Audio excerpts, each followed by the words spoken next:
એ કારણે આ ભૂલ થઈ છે, એ માટે અમે હૃદયથી દિલગીર છીએ. આપ સૌ વિનમ્રતાપૂર્વક શાંતિથી બેસી રહ્યા, એ આપની સજ્જતા, કેવું ક્રીમ ઓડિયન્સ છે, કેવું સજ્જ ઓડિયન્સ છે, એ કાજલબેનને અત્યારથી જ ખ્યાલ આવશે કે વચ્ચે તો બાબા રામદેવના કોઈ ધ્યાનસ્થ અવસ્થાની ક્ષણોમાં આપ સૌ ગરમ થઈ ગયા હતા અને પછી આપ સૌનો પ્રતિભાવ પ્રગટ થયો. પણ થેન્ક યુ વેરી મચ. ખૂબ આનંદ છે. અમે આપના ધૈર્યને, આપની શબરીબદ્ધ પ્રતીક્ષાને વંદન કરીએ છીએ. હવે વિશેષ કોઈ પણ પ્રકારની ભૂમિકા વગર, કોઈ પણ પ્રકારના વ્યવધાન વગર આપ સૌ જેને માણવા મમળાવા આવ્યા છો, એ સુપ્રસિદ્ધ લેખક, વક્તા અને ઘણા બધા પીછાઓ જેમણે ત્યાં મસ્તિષ્ક પર ઉમેરાયેલા છે, એવા કાજલ ઓઝા વૈદ્યને મંચ પર પધારવા માટે વિનંતી કરું છું. બને છે જ્યારે એ સંહાર કરવા નીકળે છે, ઉશ્કેરાટમાં, ક્રોધમાં, વિનાશ કરી નાખવા માટે જ્યારે બહાર પડે છે, ત્યારે દેવો જાય છે શિવ પાસે કે આ તો નહીં ગાંઠે, તમે જાઓ, કોઈ એને રોકો, અને જો કોઈ એને રોકી શકે તો માત્ર તમે જ. શિવ જાય છે અને કાલીના પગ નીચે સૂઈ જાય છે. પતિના શરીર પર પગ પડે છે અને આખો ચેતાતંત્ર જાગી ઉઠે છે પતિના સ્પર્શે, અને કાલીની જીભ બહાર નીકળી જાય છે. ભૂલ થઈ ગઈ, પતિ ઉપર પગ મુકાઈ ગયો, ક્રોધ રોકાઈ ગયો. સવાલ એ છે, અથવા આ કથાની ઉપલબ્ધિ એ છે કે પત્ની ક્રોધમાં હોય, અર્ધાંગીની વિનાશ કરવા નીકળી હોય, ત્યારે એના પગ નીચે સૂઈ જઈને પણ એ વિનાશ રોકવાની પતિની જવાબદારી છે. માટે શિવ પાર્વતીના દાંપત્યની કથા છે, રામ સીતાના દાંપત્યની કથા નથી. ઈગો પ્રોબ્લેમ ક્યાં નથી આજના સમયમાં. સાદા બે લોકો ટ્રેનમાં પ્રવાસ કરતા હોય ને, એમાં કોની સીટ કઈ છે એમાં લડી લડતા થઈ જાય. સમય એવો છે કે આપણે કઈ વાતે નથી લડતા એનું લિસ્ટ નાનું બને. અમારે ત્યાં એક પત્રકાર ભાઈ છે, એમણે ફ્લેટ લીધો, એની બાજુમાં બીજા ભાઈ રહે, એ બે ફ્લેટની વચ્ચે એક નાની દિવાલ. એ પત્રકાર ભાઈએ એ નાનકડી દિવાલ બે બારસાખની વચ્ચે હતી, એમાં શૂઝનું કેસ મૂક્યું. એટલે પડોશીએ કહ્યું કઈથી લઈ લો. એટલે પત્રકારે ફરી ત્યાં મૂક્યું. આ એટલું લાંબુ ચાલ્યું સાહેબ કે એણે પોતાને ઘેર IAS ને IPS ને બધાને જમવા બોલાવવા માંડ્યા, ખાલી પડોશીને ડરાવવા કે હું આટલા લોકોને ઓળખું છું. એને બદલે જૂતાનો કેસ ખસેડીને બીજી બાજુ મૂક્યો હોત તો શું થાય? પણ આપણને સાદા ઉકેલો સૂચતા નથી. આપણને બધાને એમ છે કે સાબિત કરી દેવું છે, પ્રૂવ કરી દેવું છે, પહોંચી વળવું છે, જવાબ આપી દેવો છે. એક બહુ જ સુંદર પ્રસંગ છે કામ્યક વનનો. પાંડવો જ્યારે વનવાસમાં છે અને કામ્યક વનમાં એ લોકો જ્યારે નિવાસ કરી રહ્યા છે, ત્યારે સત્યભામા પૂછે છે દ્રૌપદીને કે આવા 5 પ્રતાપી લોકોને તમે કેવી રીતે વશમાં રાખો છો? અમારાથી એક નથી સચવાતો, 8 જણા ભેગા થઈ, 8 રાણીઓ, અને તોય કૃષ્ણને સાચવી નથી શકતી, અને એક સ્ત્રી 5 જણને કેવી રીતે સાચવે છે? કયા એવા જાદુથી આ 5 જણાને તમે કંટ્રોલ કરો છો? એવું શું કરો છો કે આ 5 જણા તમારું કયું માને છે? અને ત્યારે દ્રૌપદી એને જવાબ આપે છે, જે જવાબ હું માનું છું દરેક પત્ની માટે બહુ જરૂરી છે. દ્રૌપદી એને એમ કહે છે કે હું સમર્પિત થઈને રાજ કરું છું. આ બહુ મોટી વાત છે. આ આપણે કદી કોઈ દિવસ શીખી શક્યા જ નહીં કે જે સમર્પિત થઈ જાય ને એના હાથમાં આખું જગત આવી જાય છે. નરસિંહ છાબમાં તુલસીનું પાંદડું મૂકી અને ભગવાનને કહે કે તારે આવવું પડશે, એ સમર્પણ છે. શબરી રાહ જોયા કરે ને રોજ બોર ચાખ્યા કરે, એ સમર્પણ છે. મીરા ઝેરનો પ્યાલો ઉચકીને પી જાય ને એમ કે હવે તું જાણે, તારું કામ જાણે, સમર્પણ છે. જો ખરેખર સુખ જોઈતું હોય તો બે લોકોએ એકબીજાને સમર્પિત થવું જોઈએ, જે આપણે સામાન્યતઃ કરી શકતા નથી. કેમ નથી કરી શકતા? ત્યાં મર્યાદા છે. એટલા માટે નથી કરી શકતા કે આપણને એવો સવાલ થાય છે કે હું કેમ કરું. એક બહુ મજાનો કિસ્સો છે. જે મેં વારંવાર કહ્યું છે, આજે ફરી કહું. મને ત્યાં એક કપલ આવેલું. IIM-માં છોકરી જોબ કરે, છોકરો પણ સિવિલ એન્જિનિયર, સ્ટ્રક્ચરલ ડિઝાઇનર, સેટમાં કામ કરે. બંને very intellectual, very nice couple, very interesting people also. એ લોકોનો ઝઘડો એવો થાય કે જે બાજુ બાથરૂમ હતો એ તરફ છોકરી સૂએ, બેડરૂમમાં જે તરફ આમ બાથરૂમ હોય ત્યાં પલંગ પાસે છોકરી સૂએ. પતિ બાથરૂમમાંથી બહાર નીકળીને ભીનો ટુવાલ પલંગ પર મૂકી દે. બંને જણા પોતપોતાના કામે જતા રહે. પાછા આવે ત્યારે પેલી સુવાની જગ્યાએ મોટું ધાબુ હોય, ચકરડું, ભીના કપડા. હવે રાત્રે એને ત્યાં સુવાનું. એ રોજ એમ કહે કે તમે ટુવાલ સૂકવો. પતિ સૂકવે નહીં એટલે ત્યાં જ મૂકે એટલે ધાબુ પડે એટલે રાત પડે, ઝઘડો ચાલુ થાય. ક્યારેક સવાર સુધી ચાલે. વાત છૂટાછેડા સુધી આવી ગઈ. પછી તો એવું હોય ને, એક મુલ્લા નસરુદ્દીન ને એની વાઈફ લડતા હતા. લડે 3.5-4 કલાક સુધી રડારાડ ને બૂમાબૂમ ને રડારોડ ને બધું ચાલ્યું. એટલે પડોશીઓ ગયા કે ભાઈ તમારો ઝઘડો થયો શેમાંથી, શું થયું, મુદ્દો શું છે? એટલે નસરુદ્દીને કહ્યું કે કોઈ નોટબુક લઈને બેસે, કઈ નોંધ હોય? તમે કોઈ પણ કપલને પૂછો ને કે ઝઘડો શેમાંથી થયો, તો કેવું અઘરું છે. કારણ કે તમે ક્યાંથી ક્યાં પહોંચી ગયા, ક્યાંથી શરૂ કરેલું. તમે આ બ્લુ શર્ટ ન પહેરો એમ પત્નીએ કીધું હોય અને એના જવાબમાં એમ કે તારા બાપાને કે બ્લુ ના પહેરો. અહીંથી શરૂ થાય. આમાં ક્યાં વચ્ચે પપ્પાને લાવવાની વાત હોય? અથવા એમ કે તારા બાપાને કે 3 શર્ટ મોકલે પછી આ નહીં કહે. કઈ વાત હતી, ક્યાં પહોંચ્યા? અને તરત પત્ની કે મારા બાપા સુધી ના જશો. કે કેમ, તું મારી માં સુધી નથી જતી? આ જે રીતે તમે આનંદથી હસી રહ્યા છો ને, એના પરથી હું એક વાત એવી સમજુ છું કે આમાં બધા ક્યાંક પોતાની જાતને જુએ.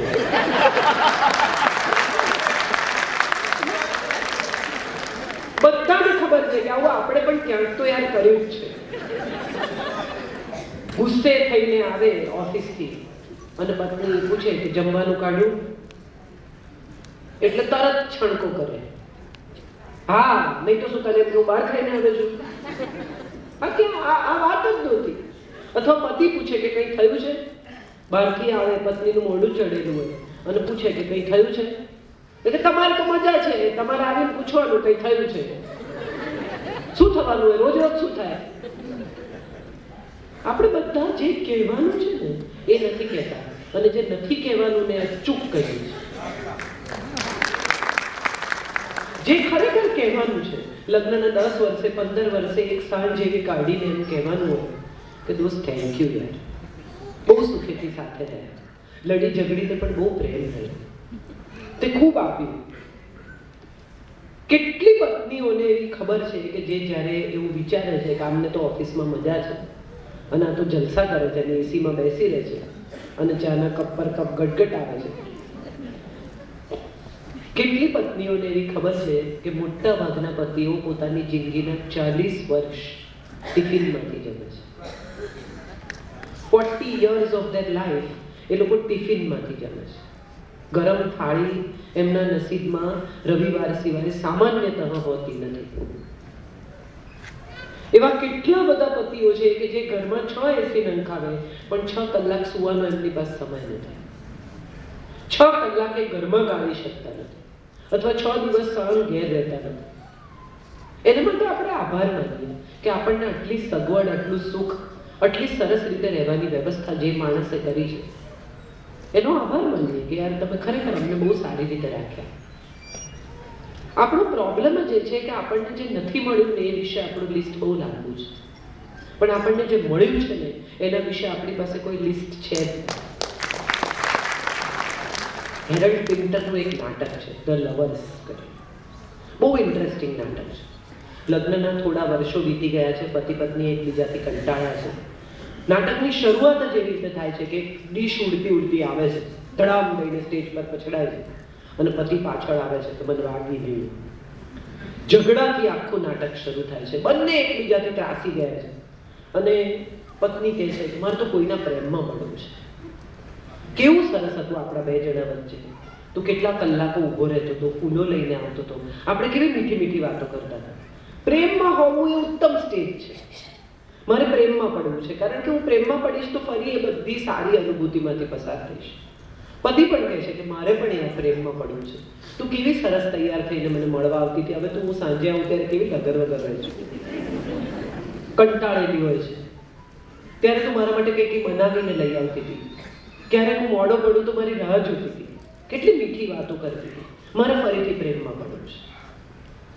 અને બંને જણા સારું એવું વિચાર્યા પછી એવું નક્કી કરે છે કે ભાઈ જાણીતા માણસના પ્રેમમાં પડવું, હવે અજાણ્યા માણસના પ્રેમમાં પડવાની આપણી પાસે ક્ષમતા નથી, રિસ્ક લેવાની તૈયારી નથી.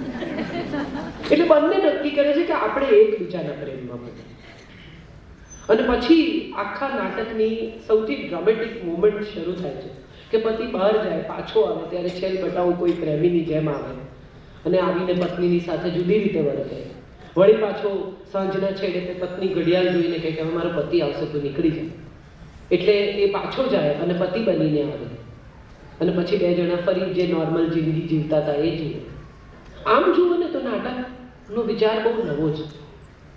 દાંપત્ય એટલે શું એવું કોઈ પૂછે ને તો મારી પાસે એનો એક જ વાક્યમાં જવાબ છે. એક જ માણસના પ્રેમમાં રોજ પડવાની રમત એ દાંપત્ય છે. કેટલા બધા લોકોને હું એવા ઓળખું છું કે લગ્ન થાય, થોડા વર્ષ જાય, પછી કંટાળ્યા હોય, પછી કોકના પ્રેમમાં પડે, ત્યારે ઝઘડા થવા માંડે. ત્યારે મને બહુ નવાઈ લાગે કે ઓલરેડી એક તો તમે મુશ્કેલીમાં હતા જ, નવી મુશ્કેલી શું કામ ઊભી કરી છે? હું ઘણી વાર કહું છું કે સફળ માણસ હોય ને એની પાછળ એક સ્ત્રી હોય. ઘણા લોકો કહે કે દરેક સફળ માણસ પાછળ સ્ત્રીનો હાથ હોય છે. હું હંમેશા કહું છું કે નિષ્ફળ પાછળ બહેનો હોય છે. પ્રશ્ન એ છે કે આપણે બધા જ હજી વધુની લાયમાં જિંદગીને એવી ગૂંચવી નાખીએ છીએ કે પછી આપણને જેનો મોહ છેડો નથી ચડતો. એક ગામમાં એક માણસ પાસે પાડો હતો, બહુ મજાનો અલમસ્ત પાડો. મુલ્લા નસરુદ્દીનને થયું કે આ પાડો મારે લઈ લેવો છે. એટલે એને લઈને પોતાના ઘરમાં બાંધી દીધો કે મારો પાડો છે. એટલે આખું ગામ એને કે કલા હોય આ આનો પાડો છેલ્લા 10 વર્ષથી આનો છે, અમે બધા જાણીએ છીએ, આ તારો છે નહીં. તું એમ કે છે કે મારો. મુલ્લા નસરુદ્દીન કે આ મારો જ છે, એનો છે જ નહીં. ચાલ્યું થોડા દિવસ, કાઝીને લાવ્યા. એટલે કાઝીએ કહ્યું કે એક કામ કરો, આ પાડાને ગામને પાદર લઈ જઈને છૂટો મૂકી દે, એ જ્યાં જાય ને એનો પાડો. એટલે મુલ્લા નસરુદ્દીને કહ્યું કે વાત તમારી સાચી કાઝી સાહેબ, એવું થઈ શકે કરવું હોય તો, પણ પછી છે ને ન્યાય પાડાએ કર્યો કહેવાશે, તમે કર્યો નહીં કહેવાય. આપણા ઘરોમાં પાડા ન્યાય કરતા થઈ ગયા છે. હજી ઝઘડો થયો ન થયો અને 3 માણસને ફોન કરીને આપણે કહેવું છે શું થયું. હું ઘણી વાર ઘણા પુરુષો માટે કહું છું કે મિત્રો સામે હૃદય ખોલો ને તો ડોક્ટર પાસે ખોલાવવું ન પડે. તમે જુઓ, પુરુષો ભાગ્યે જ કોઈને કશું કહેતા હોય. સવારે ઘરમાં ઝઘડો થાય, બંધ કરીને નીકળે, ઝઘડો સામાન્ય રીતે ઘેર મૂકીને નીકળે. એ ઓફિસમાં કોઈને કહે નહીં કે શું થયું. ખબર પડે કે એનો મૂડ સારો નથી, એનો મિજાજ ઠેકાણો નથી, મગજ બરાબર નથી, ભૂલી જાય, કંઈક રહી જાય, કંઈક ગુસ્સે થઈ જાય, પણ કોઈને કહે નહીં કે આજે મારે ઘેર ઝઘડો થયો. જ્યારે હજી પતિ નીકળે, સ્કૂટરને કિક મારે કે ગાડીને સેલ મારે, એ પહેલા પત્ની ફોન ઉપાડે. બેનને, બેનપણીને, મમ્મીને, ગ્રુપને, બધાને ખબર પડી જાય કે આજે અમારા ઘરમાં ઝઘડો થયો. પ્રોબ્લેમ એ છે કે આપણે જ્યારે ઝઘડાની, દુઃખની, પીડાની, સમસ્યાની વાત કરીએ છીએ ને, જેટલી વારે રિપીટ કરીએ છીએ એટલી વારે વાત કહેતા આપણે ફરી એક કડવાશને ગોંધીએ છીએ. તમે જુઓ, પુરુષો પ્રમાણમાં ઓછા કડવા છે, કારણ કે કડવાશ ગૂંથતા નથી. એની એ વાત 10 લોકોને કહેવાનું એમને અનુકૂળ નથી અને માટે કદાચ એ કડવાશ ગૂંથાતી નથી એમનો મન. જ્યારે સ્ત્રીઓ એની એ વાત વારે વારે કરે કેટલીક વાર તો એવું થાય કે 5 વર્ષ પહેલા ગોવા ગયેલા અને તમને એકલી મૂકીને જતા રહેલા એ વાત એટલી બધી વાર કે શરૂ કરે ત્યારે જ ખબર પડી જાય કે હવે આખી વાત પૂરી થશે. શોભાને એક પુસ્તક લખ્યું છે સર્વાઇવિંગ મેન.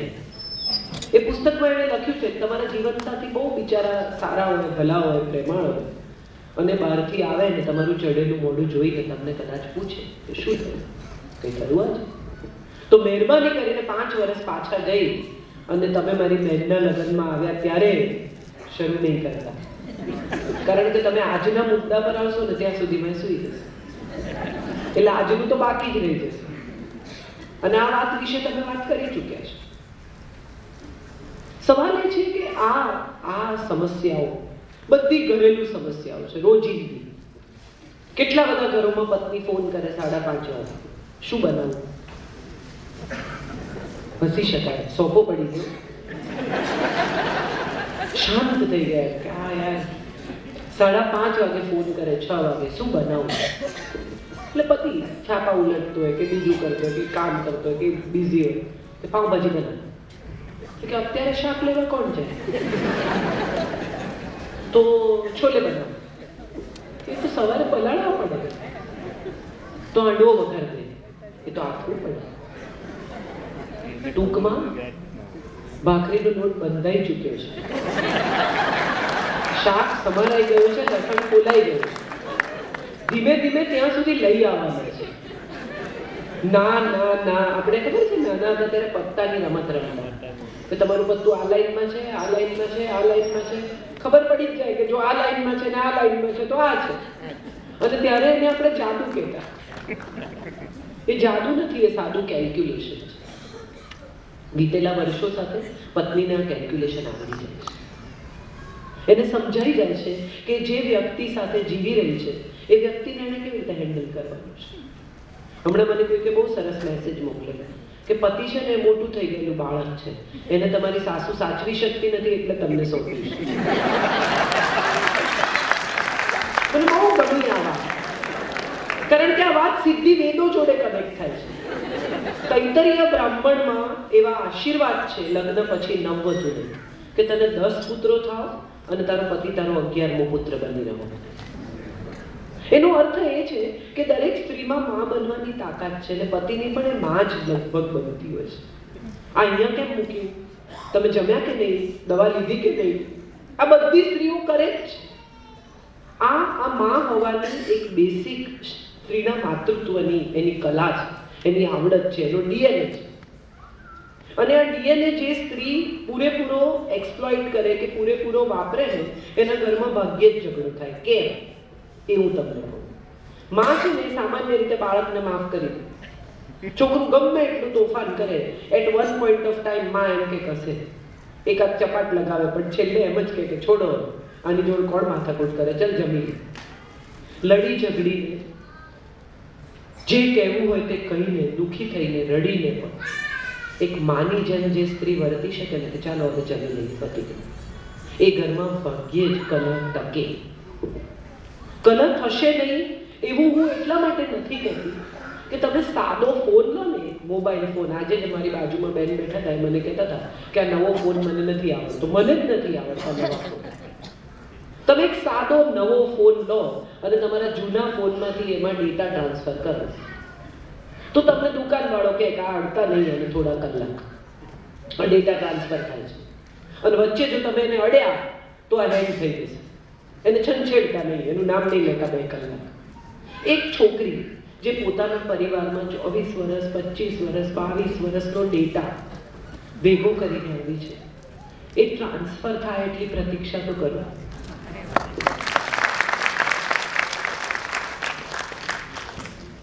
આપણો પ્રોબ્લેમ એ છે કે આજે પરણીને આવીને કાલથી આપણને અનુકૂળ થયું છે. એવું નહીં થાય. એક પતિ પત્ની રોજ બેસીને ચા પીએ અને સામે એક બેન કપડાં સૂકવે. પતિ પત્ની ચા પીતા હોય ત્યારે પત્ની રોજ કકળાટ કરે કે આ સામેના બેન કપડાં બહુ ગંદા ધોવે પૈસા. વળી બીજો દિવસ થાય, ચા પીવા બેસે એટલે વળી પત્ની કહે કે આ બેનને તો ક્યારે સારો વોશિંગ પાવડર લાવી આપે, આ કપડાં ચોખ્ખા નથી ધોતા. એમ ચાલ્યું. એક દિવસ 2 જણા બેઠા હતા, ચા પીતા હતા અને પત્નીએ કહ્યું, અરે વાહ, આજ તો બહુ સરસ કપડાં ધોયા. એટલે પતિએ કહ્યું, ના, મેં આપણો કાચ સાફ કર્યો છે. આ વાત એટલા માટે મહત્વની છે કે શક્ય છે સામેવાળાના કપડાં ચોખ્ખા જોઈએ, આપણો કાચ કરવો. આ આપણે નથી જોતા. આપણને સામેવાળાના કપડાં જ જોવામાં રસ છે. તમે વિચાર કરો કે સવારના પોરમાં એક સ્ત્રી જાગે ત્યારથી સાંજ પડે ને એ રસોડાની સ્વિચ ઓફ કરીને સુવા જાય ત્યાં સુધી કેટલું કામ કરે. કોઈ પણ પત્નીને તમે કહો કે તારા કામનું લિસ્ટ બનાવો ને સાહેબ, તો ફૂલસ્કેપ પેપરના 4 પાના ભરાય એટલું કામ એ આખા દિવસમાં એક કામ જો લખે તો કરી શકે. સ્ત્રીને 1000 હાથવાળી કહી છે. કેમ કહી છે? આમ ફોન હોય, વળી રોટલી વળતી હોય, વળી કોકનું કુરિયર આવે લઈ લે, વળી વચ્ચે કોકનો ફોન આવે એ બી ઉપાડે કે 1 મિનિટ હો તમે ચાલુ રાખજો, એની સાથે વાત કરી લે. પતિને મોજા જોઈએ તો આપીને, છોકરાની નોટબુક શોધી આપે. અને આ બધાની વચ્ચે એ જે રીતે ક્ષમતાથી, બેલેન્સથી સવારે આખી ટીમને વિદાય કરે. તમે વિચાર કરો કે આ સવારના પહેલા 2-3 કલાક કેવા હોય છે ગૃહિણી માટે. એ પછી નિરાંતે બેસીને 1 કપ ચા પીએ કે ન પીએ, કે કામે લાગે, કે કપડાં વોશિંગ મશીનમાં નાખે, જે કરતી હોય. પણ આ બધું કર્યા પછી સાંજે જ્યારે પતિ ઘેર પાછો આવે અને એને એમ કે આખો દિવસ શું કરો છો તમે લોકો, તો કેવું લાગે માણસ? કોઈને મેડલ નથી જોઈતું. આજ સુધી ગૃહિણીના કામના કલાકો જીડીપીમાં ગણાતા નથી. આ દેશની ગૃહિણીઓના કામના કલાક જો તમે જીડીપીમાં નાખો તો તમને સમજાય કે આ દેશના કેટલા કલાક મેરજા સાહેબ સ્ત્રીઓ આપે છે. ગણાતા નથી એ કલાકો કામમાં, પણ એ કલાકો જો તમે ગણો તો સમજાય કે ગૃહિણી શું કરે છે. બીજું કંઈ નહીં તો કમસે કમ એને તમે સારી રીતે થેન્ક યુ તો કહો કે દાળ બહુ સરસ થઈ છે, કે આમ બહુ સરસ થયું છે, કે તે આ બહુ સરસ કર્યું, અથવા આ બહુ સારું થયું, કે તારો દિવસ કેવો રહ્યો. વખાણ ન કરો એકવાર. વિચાર કરો કે જે માણસની પ્રતીક્ષા એણે આખો દિવસ કરી, સવારથી સાંજ એણે શું કર્યું તો કે પતિ પાછા આવશે એની પ્રતીક્ષા કરી. અને પતિએ પાછા આવતાની સાથે શું કર્યું? ટીવી ચાલુ કર્યું. 10 મિનિટ એને જોઈએ છે. એ જીરુના ભાવ ડિસ્કસ કરે યાર, પણ સાંભળી લો. એમાં ક્યાં પ્રોબ્લેમ છે? તમે તમારા ક્લાયન્ટને નથી સાંભળતા, તમારા બોસને નથી સાંભળતા. કેટલા બધા કોમ્પ્રોમાઇઝ કરીએ છીએ આપણે નોકરીમાં, ધંધામાં, બીજી રીતે. તો એક સ્ત્રી જેણે આખા પરિવારની ધુરી બનીને સૌને સાચવ્યા છે, એને કદાચ 10 મિનિટ કંઈ કહેવું છે, તમારો સમય જોઈએ છે, તમારું અટેન્શન જોઈએ છે, તો એને આપવામાં પ્રોબ્લેમ શું છે? કેટલું સરસ લખ્યું છે ઇન્દિરા નૂઈએ કે હું પેપ્સીની ચીફ છે. આજે ભારતની એક સ્ત્રી આટલી મોટી કંપનીની ચીફ છે, એણે તે દિવસે એક ઇન્ટરવ્યુમાં કહ્યું કે આજે પણ મને મારા પતિના પહેરેલા શર્ટમાં બટન ટાંકીને દાંતથી દોડો તોડવામાં રોમેન્સ લાગે છે. આ સ્ત્રીત્વ છે. અને આનો સાદો દાખલો આપું તમને કે 3 વર્ષની છોકરી હોય અને તમે રમકડું આપો, આ નાની બેબી બેઠી જાય, એને તમે ઢીંગલી આપો તો એને તમારે શીખવવું ન પડે કે માં કેવી રીતે થવાનું, વાલ કેવી રીતે કરવાનું, નજાકત શું કહેવાય. એ કેટલું સરસ રીતે ઢીંગલીને હેન્ડલ કરે. અને તમે આ દીકરો બેઠો છે એવા છોકરાને ઢીંગલી આપો, એ પહેલા હાથ છૂટા પાડે ને પછી પગ છૂટા પાડે, પછી હાથની જગ્યાએ પગ લગાવે, પગની જગ્યાએ હાથ લગાવે, પછી જુએ કે આ પ્રાણી કેવું લાગે છે. આ સ્પીશીસ છે, આ કુદરતે બનાવેલી 2 જુદી ડિઝાઇન છે, 2 જુદા ઇમોશન્સ છે, 2 જુદા પ્રેમ છે, 2 જુદી માન્યતાઓ છે, 2 જુદા ઉછેર છે સાહેબ. હજી પણ આ દેશમાં દીકરાને જે રીતે ઉછેરવામાં આવે છે એવી રીતે દીકરીને ઉછેરવામાં આવતી નથી. અને કેટલાક ઘરોમાં એમ કહેવામાં આવે કે તમે તો અમારી દીકરીને દીકરાની જેમ ઉછેરી છે, તો તમે આપોઆપ જ સ્વીકારો છો કે દીકરાનો ઉછેર બેટર છે. હું મારી દીકરીને દીકરાની જેમ ઉછેરું છું એનો અર્થ જ કે દીકરાનો ઉછેર સારો હોય એટલે હું એને સારી રીતે ઉછેરું છું દીકરાની જેમ. સવાલ એ છે કે દીકરાની જેમ ઉછેરો છો કે દીકરીની જેમ ઉછેરો છો, એની બહાર નીકળીને એણે કોઈકની સાથે સમાધાન કરીને, કોઈકની સાથે સમજણથી, સ્નેહથી, વાલથી જીવવાનું છે, એ શીખવી લેવું છે. કેટલી મમ્મીઓ એના દીકરાને એવું કહે છે કે બેટા બહેન વાસણ ઘસે તો તું લૂછીને મૂકી દે.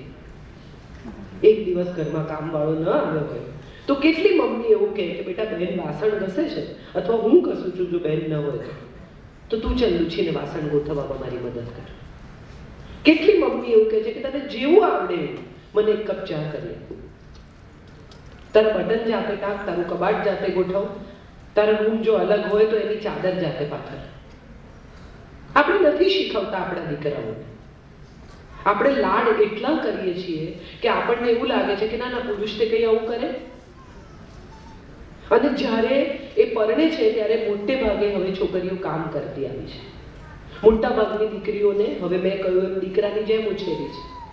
એટલે એની અપેક્ષા છે કે એનો જીવનસાથી એનું કામ પણ છે, થોડીક એની જવાબદારી પણ રહે છે. અને જ્યારે આ અપેક્ષા સાથે પરણીને આવે છે અને માટલાની બાજુમાં ઊભો રહીને પતિ પાણી માંગે ત્યારે એમ કે લઈ લે, અહીંથી ઝઘડો થાય, ત્યાં જુઓ છો લઈ લે. એક તો બહુ મજા આવે છે, મારી એક બહેનપણી કહે છે કે તું કહેવાની જે નવી પ્રથા આવી ને એમાં અમુક જાતનું સન્માન તૂટી ગયું. એ બી બહુ રસપ્રદ છે કે તમે કોઈને એમ કહો કે તું ગધેડો છું તો બહુ ખરાબ લાગે, પણ તમે કોઈને એમ કહો કે તમે ગધેડા છો તો સહેજ સારું લાગે, સહેજ સન્માનથી લાગે. ભાઈ ભલે પણ માનતી તો કીધું. મજા એ છે જિંદગી કે બધાને પરણવું છે. અને પરણતી વખતે મોટા ભાગના લોકો, મોટા ભાગના શું કામ બધા જ એવું નક્કી કરીને પરણે કે આપણા લગ્ન બીજા જેવા નહીં હોય, આપણે બહુ સારી રીતે રહીશું. પ્રેમમાં હોય, એન્ગેજમેન્ટ થયા હોય, કોર્ટશીપનો પીરિયડ ચાલતો હોય ત્યારે કલાક વાત કરે ફોન પર. તમે બાજુમાં બેઠા હો તો તમને ન સંભળાય એટલા ધીમા હોય. અને તમે ફોન મૂકે અને પૂછો શું વાત થઈ કે કંઈ નહીં તો કલાકથી શું કરતા હતા? 1 કલાક તમે વાત કરી અને તમને કોઈ પૂછે કે શું વાત થઈ તો કે કંઈ નહીં. આ સ્વીટ નથિંગ્સ છે. કેટલો રોમાન્સ, કેટલી મજા, કેટલો આનંદ. તમે વિચાર કરો, જે પણ પરિવાર અહીંયા બેઠો છે, જે પણ કપલ બેઠા છે, લગ્ન પહેલાનો સમય કેટલો અદ્ભુત સમય હોય છે. પત્રો લખે, ફોન કરે, મળવા જાય, મા બાપને કયા વગર મળવા જાય, થ્રિલ હોય છે આખી વાતની. હજી એવા યુગલો હશે કે જેમણે લગ્નના 20-25 વર્ષે, 30 વર્ષે પ્રેમ પત્રો સાચવી રાખ્યા. ત્યારે કેટલો બધો પ્રણય, કેટલા બધા સપના, કેટલું બધું સુખ એકબીજાને આપવાના વિચાર સાથે બે લોકો પરણ્યા. આપણે બધા જ લગભગ વિધિસર પરણ્યા છીએ અહીંયા. કેટલા લોકો પરણેલા છે? એમાંથી કેટલા વિધિસર પરણેલા છે? એમાંથી કેટલાને સપ્તપદીના વચન મોઢે યાદ છે? કરો, હાથ ઊંચા કરો. ફટાફટ કરતા હતા બધા. 50,000 રૂપિયા ઇન્વેસ્ટમેન્ટ કરીએ ને સાહેબ તો કેટલું પૂછીએ. વીમાવાળા આવે ને તમને પીવડાવે, કાલે તમે નહીં હોતો પણ હું કેમ ન હો, તમારો પગ કપાઈ જાય તો પણ કેમ કપાઈ જાય? તમે 50,000 રૂપિયા ઇન્વેસ્ટ કરતા પહેલા કેટલું બધું પૂછો છો. માર્કેટ વોલેટાઇલ હશે તો શું થશે, તમે ઇન્વેસ્ટમેન્ટ કરશો તો યુલિપમાં કરશો કે આમાં કરશો, ઇક્વિટીમાં નાખશો, ફલાણું કરશો, અમારે વચ્ચેથી પૈસા જોઈએ તો શું કરવાનું, પછી આમ કેટલા ટકા વ્યાજ, ને જો વચ્ચેથી ઉપાડીએ તો કેટલા ટકા વ્યાજ કપાય. આખી જિંદગી જ્યાં ઇન્વેસ્ટ કરી ત્યાં 7 શરતો છે સાહેબ. ધ્યાનથી જાણો તો ખરા, વાંચો તો ખરા. મા બાપ રોજો કરે, દીકરીને આટલો કરિયાવર કર્યો, આટલી મીઠાઈ કરી, આટલું માંડવો બાંધ્યો, આટલું આમ કર્યું, આટલા લોકોને, 1000 લોકોને બોલાવ્યા, પણ કોઈ દિવસ માએ કે પિતાએ બેસીને દીકરીને સપ્તપદીને 7 વચન સમજાવે કે હવે તારે આ પાડવાના છે. કે દીકરાને બેસાડીને કહ્યું કે બેટા હવે આટલી જવાબદારી. એક છોકરી એનું ઘર, એનો પરિવાર, એનો આખો ડેટા મૂકી, એનું બધું છોડી, એનું નામ બદલી, એની અટક બદલી, એના ખાવાના સ્વાદ બદલીને આવે છે. ઊંઘવા જાગવાના સમય બદલાઈ જાય સાહેબ દીકરી પરણીને આવે તો. મા બાપને ઘેર 8, 8:30, 9 વાગે ઉઠતી હોય અને સાસરે હડબડાઈ ઊભી થઈ જાય 6:30, 7 વાગે, કારણ કે માએ કીધું હોય કે બેટા વહેલી ઉઠશે. એક બહુ નવી પરણી તો રૂમમાં ગયા, બેડરૂમમાં પ્રથમ રાત્રિ આપણા તો એક તો દેશમાં પહેલી રાતનું બહુ મહત્વ વધારી નાખ્યું છે. ફૂલ લગાવે, નામ કરે ને ફિલ્મોએ એમાં ખૂબ મસાલો છાંટ્યો. બધાને એવું કે પહેલી રાત એટલે શું જાણે મોટું કરી નાખવાનું. આખી જિંદગી એ જ બેડરૂમમાં, હવે તમારે રોજ અહીં જ સાથે જ સુવાનું છે, પણ આજથી અહીં આ બેડરૂમમાં સાથે સુવાનું છે એ વિચારે કોણ જાણે કેટલી થ્રિલ ઊભી કરી. મહર્ષિ વાત્સ્યાયન, જેના વિશે તમે બધા જાણો છો, જેમણે કામસૂત્ર લખ્યું છે નડિયાદ પાસે, એમણે કામસૂત્રમાં લખ્યું છે કે લગ્નની પ્રથમ રાત્રિએ વરકન્યાને એકબીજાને સ્પર્શ પણ ન કરો, વાતો કરવી, સુગંધિત જળમાં સ્નાન કરવું, એકબીજાને જાણવાનો પ્રયત્ન કરો, એકબીજાના શોખ સમજવા, એકબીજાની સાથે ગમતી ચર્ચા કરવી. મનથી મળે નહીં, એ તનથી મળે કે ન મળે શું ફરક પડે? આપણે આ આખી સમજ આપણા સંતાનને આપતા વિસરી ગયા. અને બહુ મોટી વાત સાહેબ એ છે, તમે બધાએ અનુભવી હશે, આપણે સભ્યતાના નામે આપણા સંતાનની સામે એકબીજાને વાલ કરતા નથી. ઝઘડીએ છે બહુ, ત્યાં સભ્યતા નથી નડતી. ફટ દઈને મોઢે કીધે ચૂપ રહો તમે, ત્યારે સભ્યતા નથી નડતી. પતિ કહી દે ડફોળ જેવી છે, ત્યાં સભ્યતા નથી નડતી. પણ એકબીજાનો હાથ પકડીને એકબીજાને વહન કરવાનું હોય ત્યારે એમ લાગે અરે છોકરાઓની સામે ન કરાય. મા બાપ હિંચકે બેઠા હોય, માનું માથું પિતાના ખભે હોય અને છોકરું આવે તો એકદમ સીધા થઈ જાય, કેમ કોઈ ગુનો છે? એકબીજાને સ્નેહ કરો છો એ કહો તમારા બાળકને, એને પ્રસન્ન દાંપત્ય બતાવો તો એનું દાંપત્ય પ્રસન્ન થશે. આપણે મિસ કરી ગયા છીએ આખી વાત. 50 વર્ષના થયા ત્યાં સુધીના લોકોના દાંપત્ય હજી સુખી છે, 50, 55, 60ના. એનું કારણ એ છે કે એમની નજર સામે પ્રસન્ન દાંપત્યના દાખલા છે. હવેના નવા પેઢીના છોકરાઓ જે વારંવાર લગ્નો તૂટે છે કે વારંવાર બ્રેકઅપ થાય છે, એનું મોટું કારણ એ છે કે એમની નજર સામે પ્રસન્ન દાંપત્યના દાખલા જ નથી. મારા દાદાજી 70 વર્ષે સાંજે બજારમાં ગયા હોય અને પાછા આવવાના થાય એટલે 6 ને 5 થાય એટલે મારા દાદી ચા મૂકે. મારા દાદાજી આવે અને થેલીમાંથી ગજરો કાઢીને આપે. મારા દાદીના આટલા વાળ રહ્યા હતા સફેદ, અને છતાં એ ગજરો કાઢીને આપે. મારા દાદી પહેરે આનંદથી. અને ત્યારે એમ થાય કે આ છે પ્રસન્ન દાંપત્ય. મારા માતા પિતાના લગ્નને 40 વર્ષ થયા. મારા પિતાને કેન્સર હતું એ વર્ષે પણ 4 જુલાઈએ એમની એનિવર્સરી આવી ત્યારે પપ્પાએ કહ્યું હું જાતે જઈ શકું એમ નથી, જઈને ફૂલ લઈ આવ, તારી માને આપવા છે. 40 વર્ષ દરમિયાન મારા પિતાએ એનિવર્સરીના દિવસે મારી માને ફૂલ ન આપ્યા હોય એવો એક પ્રસંગ મને યાદ નથી. આવા પ્રસન્ન દાંપત્યના દાખલા આપણી સામે છે. એકવાર બાપુએ એને મહેમાન આવવાના હતા અને બા બપોરે સૂઈ ગયા, ગાંધી બાપુ. એટલે એક છોકરાને કહ્યું કે થોડું કંઈક બનાવી નાખ. એટલે એક સેવક રસોડામાં કંઈ બનાવવા ગયો, આશ્રમ સેવક, અને થાળી પડી. એટલે બા ઝડપથી ઉઠીને બહાર આવ્યા. બપોરે થોડી વાર સૂઈ જાય બા, ઉઠીને બહાર આવ્યા. એટલે એમણે કહ્યું કે મને કેમ ન ચગાડી? એટલે બાપુએ કહ્યું કે મને તારી બીક લાગે ને. એટલે બાએ કહ્યું કે આવું કોઈને કહેતા નહીં. તો કે કેમ? તો કે કાલે છાપામાં આવશે કે જે માણસ બ્રિટિશ રાજથી નથી બીતો એ પત્નીથી બીવે છે. હસી શકાય. દાંપત્ય એ સાથે હસવાનો સંબંધ છે, સાથે રડવાનો સંબંધ નથી. તમે વિચાર કરો કે સપ્તપદીના 7 વચન આપણે આપ્યા લીધા, 4 ફેરા જોડે ફર્યા. એ પહેલા પત્ની જમણી બાજુ બેઠી હતી, ફેરા ફરીને પત્ની ડાબી બાજુ આવી. કોઈએ કદી બ્રાહ્મણને પૂછ્યું કે હવે આ બાજુ કેમ બેસાડી? કહ્યું કે તમે બેન ઉઠીને આમ બેસો એટલે બેન બેસી ગયા. ન સ્ત્રીએ પૂછ્યું ને પુરુષે પૂછ્યું કે કેમ ડાબી બાજુ બેસાડી, વામાંગે કેમ બેસાડી? કારણ કે શરીરમાં બધા અવયવ બે છે. કિડની બે, હાથ બે, ફેફસા બે, નસકોરા બે, હોઠ બે, હૃદય એક છે. અને એક હૃદય ડાબી બાજુ છે. જે પત્નીએ 4 ફેરા ફર્યા એ હવે હૃદયની માલિક બને છે, માટે એને ડાબી બાજુ બેસાડી.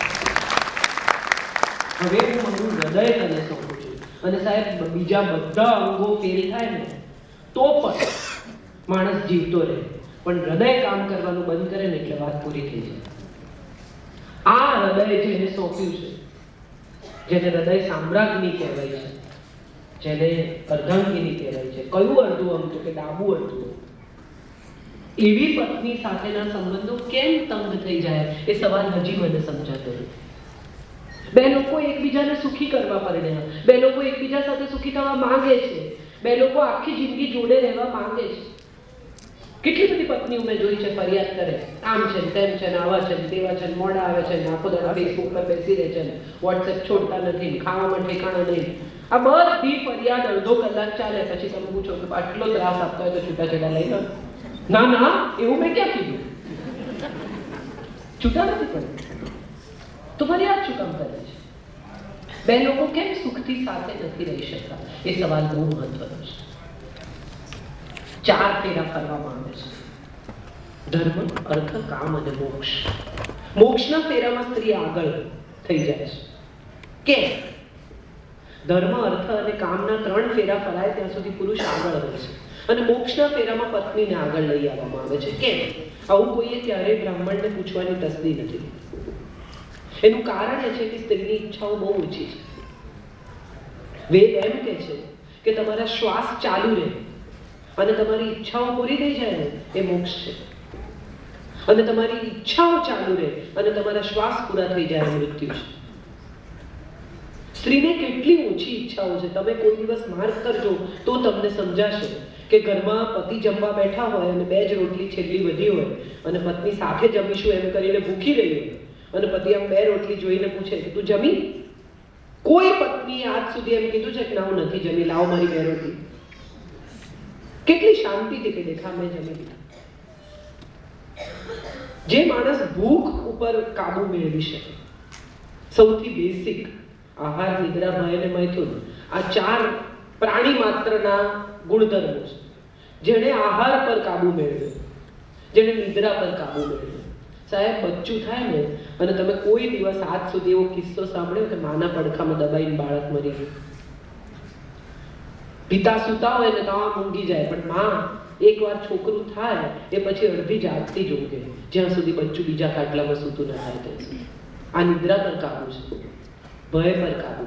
જે સ્ત્રી પોતાના રક્તને દર મહિને વહી જતું જુએ, તમે વિચાર કરો કે સાદું લોહી લેવા આવે ને બ્લડ ટેસ્ટ માટે તો એ માણસો આમ કરતા હોય છે, પોતાનું લોહી જોઈ નથી શકતા. સ્ત્રી પોતાનું લોહી દર મહિને વહી જતું જુએ છે, એને ભય પર કાબુ મેળવ્યો છે.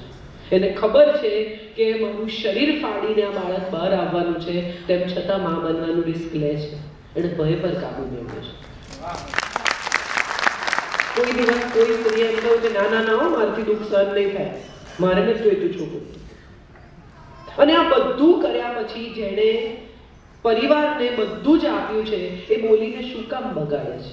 આ સવાલ મારે પૂછવો છે. દ્રૌપદી વિશે બધા લોકોએ બહુ લખ્યું છે, પણ એક સાદો સવાલ એ છે કે જ્યારે બોલવાનું હતું ત્યારે ન બોલ્યા. જ્યારે એમના પિતા અને એમના ભાઈએ નક્કી કર્યું કે આ મત્સ્યવેદ થશે અને આ મત્સ્યવેદમાં જે જીતે એ દ્રૌપદીને પરણે, ત્યારે એણે ના કહ્યું કે ના આ તો સ્વયંવર છે, હું નક્કી કરીશ મારો પતિ, તમે કેવી રીતે નક્કી કરો? પછી જ્યારે પરણીને લઈ આવ્યા અને સાસુએ કહ્યું કે વહેંચી દો ભિક્ષા, ત્યારે ન કહ્યું કે હું વસ્તુ નથી, વ્યક્તિ છું, મને ન વહેંચી શકાય. આ બંને વખતે ખરેખર અવાજ ઉઠાવવાનો હતો, કહેવાનું હતું કે no I don't agree, I will not agree with this, I will not this let happen. But જ્યારે દુર્યોધન એમના મહેલે આવ્યા અને સ્થળનું જળ જોયું અને જમીન હતી ત્યાં ધોતી ઊંચું કરીને ચાલ્યા અને જ્યાં પાણી હતું ત્યાં અંદર જતા રહ્યા, એટલે એમને કહ્યું કે આંધળાના તો આંધળા જ હોય ને.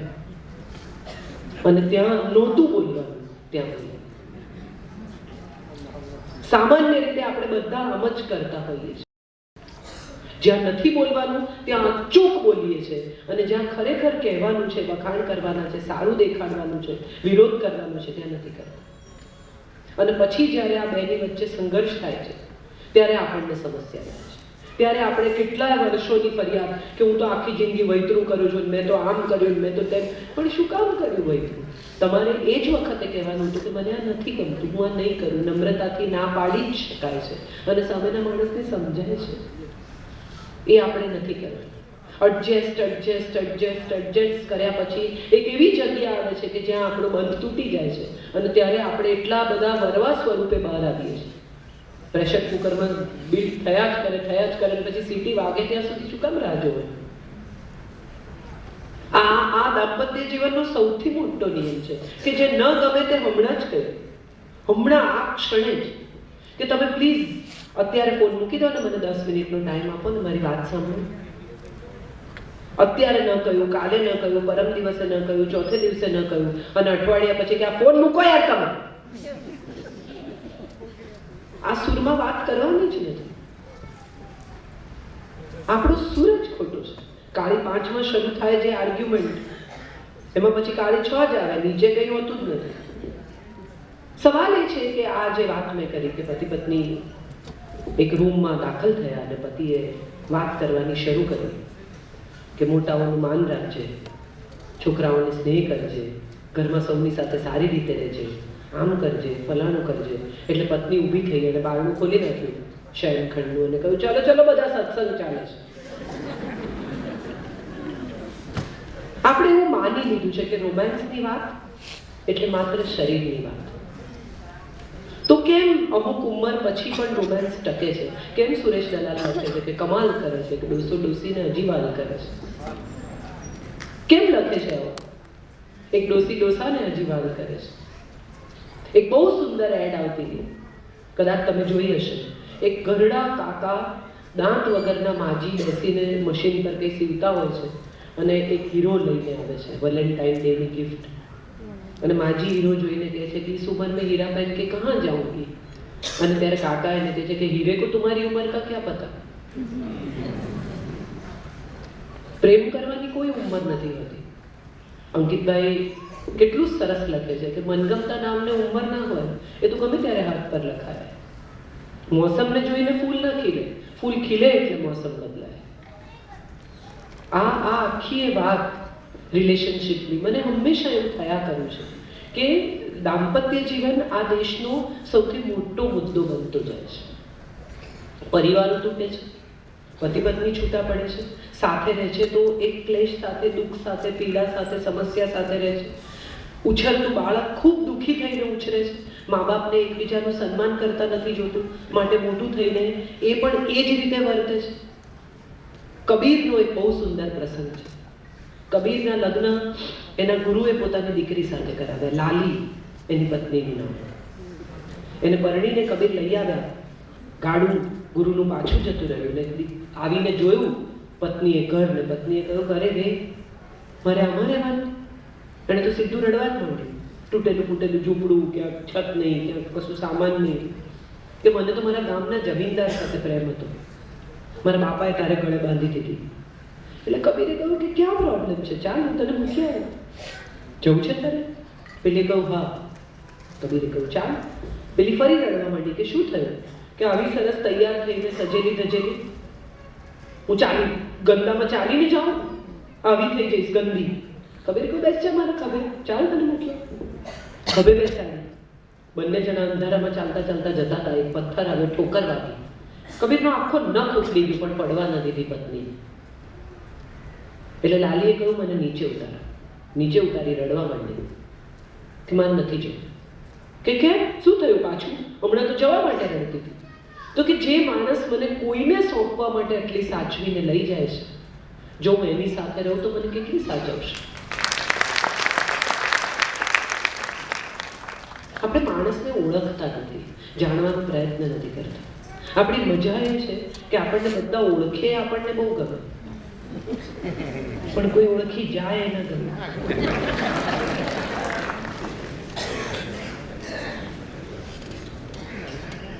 બે એક સાદી વાત કરી લો, પછી સવાલ જવાબ કરીએ આપણે. એક બહુ સરસ પ્રસંગ મારે કહેવું છે, જે ભાગવતનો બહુ સુંદર પ્રસંગ છે. આપણે બધાએ કદાચ સાંભળ્યું જ હશે.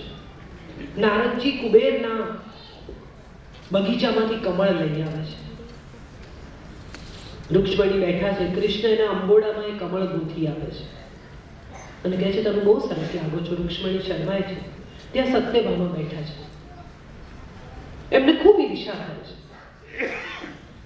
મલિન થઈ જાય છે ચહેરો. એ નારદને કહે છે કે તમે બે કમળ ના લાવ્યા? કે નારદ કહે છે કે ના, મને તો એક જ જડ્યું ને મેં એવું ધાર્યું નહોતું કે ભગવાન એના અંબોડામાં આવી રીતે ગૂંથી આપશે. રાત્રે ભગવાન સત્યભામાના ઓરડામાં જાય છે અને સત્યભામા તો ખૂબ રીસાયેલા છે, ગુસ્સામાં છે, મિજાજ ખૂબ એમનો છટકેલો છે અને પૂછે છે કૃષ્ણ કે શું થયું? એ તો કે હું બેઠી હતી ને તમે એના અંબોડામાં કમળ ગૂંથ્યું, તમે મને ન કહ્યું. અને ત્યારે કૃષ્ણ બહુ સુંદર જવાબ આપે છે કે મેં એના અંબોડામાં કમળ ગૂંથ્યું, હા, તને ન કહ્યું, હા, પણ કોઈ દિવસ તે એવું વિચાર્યું છે કે તું પણ મારી સાથે એની પ્રશંસા કરી શકી હોત? જો તું એમ માનતી હોય કે તું મારો ભાગ છે, તો તને એમ કેમ નથી લાગતું કે હું પણ તારો ભાગ છું? જે વાતે મને આનંદ થાય છે એ વાતે તને કેમ આનંદ નથી થતો? માત્ર એક જ વાત, એક જ દિશા, એક જ રીતે જોવાય. આપણે કોઈ પણ વ્યક્તિને જ્યારે એમ કહીએ કે તમે મને સુખી કરો, ત્યારે આપણે એને દુઃખી કરવાનો અધિકાર પણ સાથે જ આપીએ. માત્ર સુખ જ સુખની અપેક્ષા રાખવી એ તો કેટલું અઘરું છે. તમે વિચાર કરો કે તમને રોજ કોઈ તમારા ભાવતા ભોજન જમાડ દે, તમને જોઈએ દુકાનમાં જઈને તમારા કપડાં લઈ લેવાના, તમે જે ઘર પર હાથ મૂકો એ તમારું થઈ જાય, તમે જે ગાડી પર હાથ મૂકો એ તમારી થઈ જાય, તો જિંદગી જીવવાની મજા આવે? કંઈક કરવાનું જ ન હોય તો લાઈફમાં મજા છે? હું ઘણી વાર કહું છું કે લાઈફની મજા એ છે કે ગુજરાતી થાળી જેવી છે. એમાં થોડું ગળ્યું છે, થોડું ખાટું છે, થોડું ખારું છે, થોડું કડવું છે, થોડું તીખું છે. આ સમગ્ર સ્વાદ મળીને જીવન બનાવે છે. આ સમગ્ર સ્વાદ મળીને દાંપત્ય બનાવે છે. આ સમગ્ર સ્વાદ મળીને એક હોલસમ ડિઝાઇન બનાવે છે. અને મને હંમેશા એવું લાગે છે કે જ્યાં સુધી આ હોલસમ ડિઝાઇન નથી બનતી, ત્યાં સુધી દાંપત્યની મજા જ નથી દોસ્તો. ખાલી વિચાર કરો કે જે ફોન અત્યારે આવે છે અને તમને ઇરિટેશન થાય છે 5:30 પૂછવા માટે શું બનાવો, એ ફોન નહીં આવે તો? જે વ્યક્તિ સાથે તમને વાત કરતા પણ ગુસ્સો આવે છે, જે અરીસામાં ચાંદલા ચોંટાડે છે એ બાબતે તમને ગુસ્સો છે, જે તમારું કયું નથી સાંભળતા અથવા તમારા ફોન નથી ઉપાડતા એ બાબતે તમે ગુસ્સે થાવ છો, જે વ્યક્તિની નાની નાની વસ્તુમાં તમને ચીડ ચડે છે, એ હશે જ નહીં તો શું કરશો? કોના પર ગુસ્સે થશો?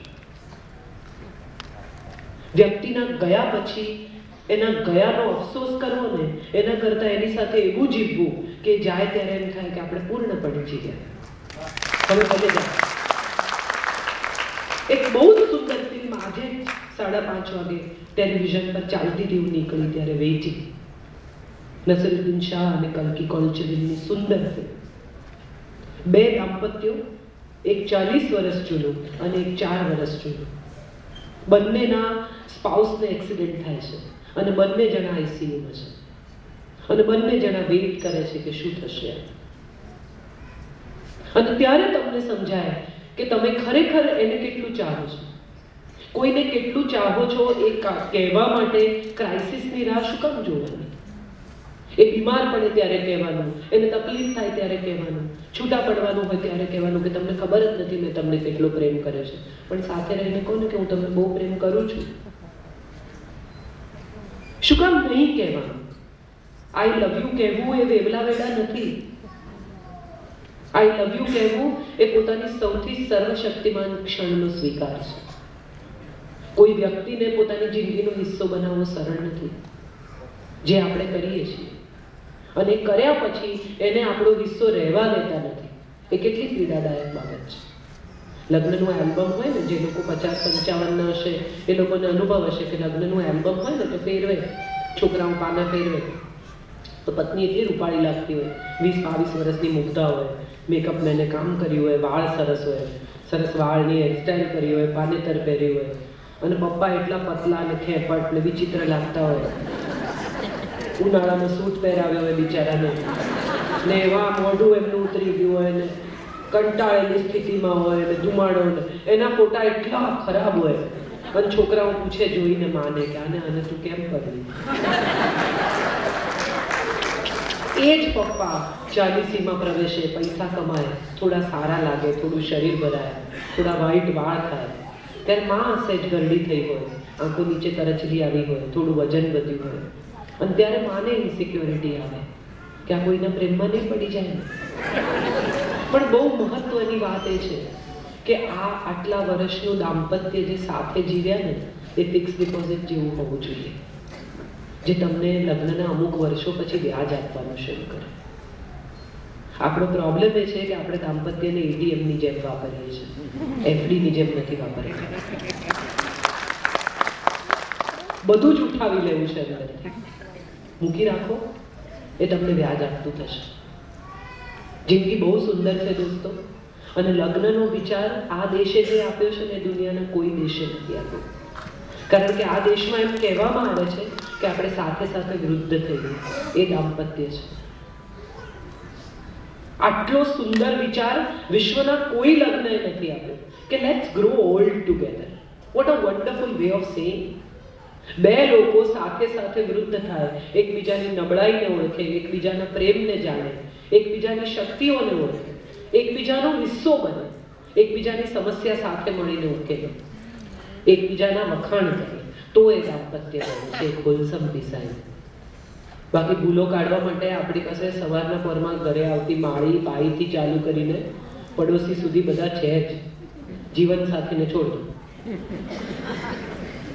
ખૂબ ભૂલો કાઢવા માટે તમને મળી રહેશે માણસો ચારે બાજુ. આપણે કેટલા બધાને સહન કરીએ છીએ. તો ખરેખર જેને પ્રેમ કરીએ છીએ એને સહન કરવામાં ક્યાં પ્રોબ્લેમ છે? પણ સૌથી વધારે યુદ્ધો, સૌથી વધારે વાંધા, સૌથી વધારે પ્રોબ્લેમ આપણને એ માણસ સાથે પડે છે જેને આપણે સૌથી વધારે પ્રેમ કરીએ છીએ. પતિ કોઈના પ્રેમમાં પડીને આવે કે પત્ની કોઈના પ્રેમમાં પડીને આવે ત્યારે પગ નીચેથી ધરતી ખસી જાય, કકળાટ થઈ જાય. તમે મને છેતરી, તમે આમ કર્યું, તમે વિશ્વાસ ભંગ કર્યો, તમે આમ, બંને એકબીજાને કહે. પણ એ વિશ્વાસ તૂટે એવી સ્થિતિ સુધી કોણ લઈ ગયું? મિત્રો, મારે એક જ વાત કહેવી છે કે ત્રીજો માણસ એટલે દાખલ નથી થતો કે ત્રીજો માણસ આવે છે ને જગ્યા થાય છે. ત્રીજો માણસ એટલે દાખલ થાય છે કારણ કે જગ્યા થઈ છે, માટે ત્રીજો માણસ આવે છે. નહીં થવા દેતા જગ્યા તમારા ઘરમાં. ઉત્તમ માતા પિતા બનવા માટે ઉત્તમ પતિ પત્ની હોવું બહુ જરૂરી છે. આ કદાચ બહુ લોકોને નથી સમજાતું, અને પછી છોકરું જ્યારે સામે બોલતું થઈ જાય, છોકરું જ્યારે ખોટી દિશામાં જતું રહે, ત્યારે એમને સમજાય છે કે આપણે આવી રીતે એકબીજા સાથે ઝઘડવાનું નહોતું. એ જ ભાષા વાપરે છે જે ભાષા તમે એકબીજા પરત્વે વાપરી છે, જેણે સાંભળી છે. એક ઘર, એક પરિવાર, એક કમ્પ્લીટ ફેમિલી ત્યારે જ બને છે જ્યારે એક યુગલ કમ્પ્લીટલી સુરમાં હોય. સાથે હોવું એટલે સમજણથી સાથે હોવું. એક છત નીચે રહેવું એને સાથે જીવવું નથી કહેતા. તમારા બંનેનું એડ્રેસ એક હોય, તમારા બંનેના પાસપોર્ટમાં એડ્રેસનું પ્રૂફ એક હોય, એથી એક ઘર નથી બની જતું. સ્ત્રીને સાહેબ તમે એક વસ્તુ આપો ને એને અનેક ગણી કરીને આપે છે. તમે એને સ્પર્મ આપો ને તો એ બાળક બનાવી આપે એમાંથી. તમે એને અનાજ લાવી આપો તો એમાંથી એ ભોજન બનાવી આપે. તમે ધન લાવી આપો તો એમાંથી લક્ષ્મી બનાવી આપે. તમે સ્નેહ આપો તો એ સામે અનેક ગણું આપે. તમે મકાન આપો તો એ ઘર બનાવે. પણ તમે જ્યારે તિરસ્કાર, અપમાન, તકલીફ, અવહેલના આપો ત્યારે એ પણ અનેક ગણું કરવાની એની ફિતરત છે.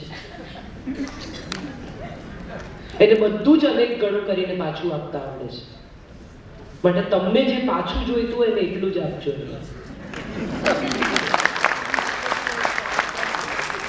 અને બહેનોને મારે આ એક વાત કહેવી છે કે ઘરમાં પૈસા આવતા શરૂ થયા શરૂમાં ત્યારે પહેલા મા બાપનો વિચાર કર્યો, પછી સંતાનોનો વિચાર કર્યો, પછી પત્ની માટે દાગીના કરાવ્યા. ગંજી ફાટેલું હોય ને એનું ઉપર શર્ટ પહેરી લે પતિ, અને પત્ની કે આવું ફાટેલું કે કોણ જુએ છે તારા સિવાય. એક બહેન પોતાના પતિ માટે અંડરવેર લઈ આવે, 6 એક સરખી કલરની, એક સરખી બ્રાન્ડની, કશું જ જુદું નહીં. એટલે પતિએ જોઈને કહ્યું કે આવું હોય એક સરખી કોઈ જુએ તો કેવું લાગે? એટલે પત્નીએ કહ્યું કોઈ કોણ?